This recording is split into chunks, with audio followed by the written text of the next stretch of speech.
என்ன கண்ணை தேய்ச்சிக்கிட்டு கண்ணு ஒரே எரிச்சலா இருக்குமே. காலையில வேகமா எந்திரிக்கணும். 8 மணிக்கு எந்திரிச்சா என்னம்மா காலை நொண்டுற விழுந்துட்டியா? இல்ல கால் பிடிச்சுக்கிட்ட லேசா இங்க இருந்து பிடிக்குமே.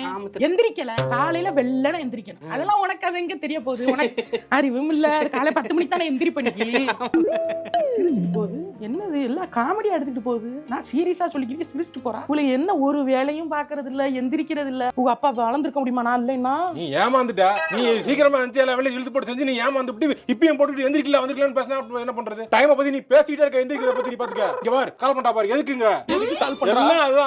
இதுக்கு கால் பண்றா? ரூம்குள்ள இருந்து எதுக்கு உனக்கு வந்து சாவி குடுக்குறா? நீ தேவலாம் பேசிட்டு இருக்க மணியே. நீ பாத்துக்க, நீ தேவலாம் கையா ஆட்டுறது கூட நீயா பேசுற மாதிரி இல்ல. இந்த குரங்கு பொம்மை ஒண்ணு இருந்து இப்படி டப்பரா வச்சுக்கிட்டு இப்படி அடிக்க பின்னாடி கொடுத்தா அந்த மாதிரி தான். அந்த மாதிரி தான் அவ சாவி குடுக்குறா, நீ ஆடுற. ஒரு தாய் உள்ளத்தை கேவலப்படுத்திட்டு மனசு கஷ்டம். நான் போறேன், உன் தம்பி வீட்டுக்கு போறேன்.